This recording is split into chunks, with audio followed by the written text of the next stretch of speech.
নমস্কাৰ বন্ধু বান্ধৱীসকল, মোৰ অন্য এটা ভিডিঅ'লৈ আপোনালোকক স্বাগতম। আজি পবিত্ৰ ভাদ মাহৰ প্ৰথম দিন। আজি আমাৰ সৰু ছোৱালীৰ লগতে জন্মদিনো। আমি নামঘৰতে এভাগ শৰাই দিম বুলি পেলাই কৰিছিলোঁ, যা যোগাৰ কৰি আছোঁ। এয়া নিমকি দেউতাক আৰু ককাকে বনাই আছে, মানে ঘৰতে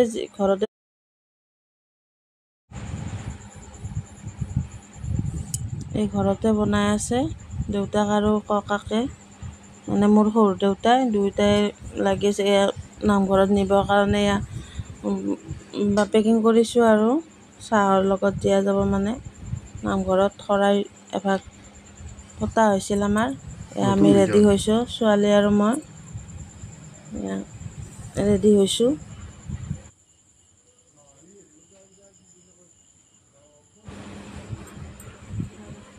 যাবৰ কাৰণে ৰেডি হৈছে। নামঘৰ পালোহি। নামঘৰৰ সমূহ নামঘৰ পালোহি।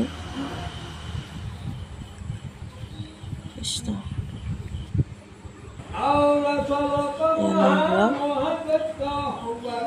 শাস্ত্ৰ পাঠ কৰি আছে ভকতে।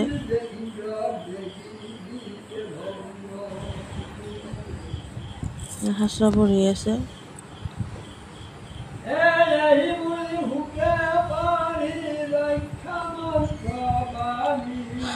ভাদ মাহৰ প্ৰথম দিনটোত সঁচাই বহুত ভাল লাগে। কিন্তু আমাৰ এই অসমীয়া সমাজৰ কাৰণে বহুত ভাল মাহ এইটো। মানে গোটেই অসমখনতে এই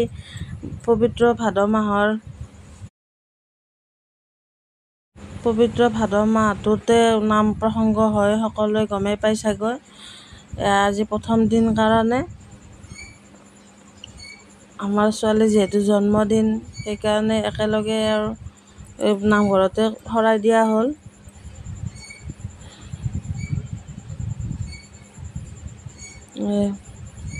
আমি গোটেইকেইজনে সেৱা কৰি আছোঁ।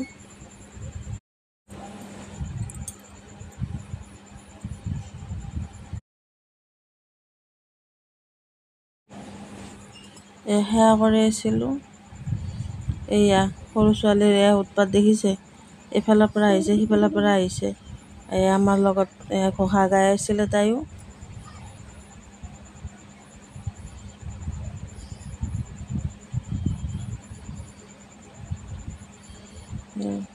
বিশেষ অসুবিধাৰ কাৰণে চাহৰ পৰ্যায়টো দেখুওৱা নহ'ল। আৰু ভাল লাগে, like, comment, share and subscribe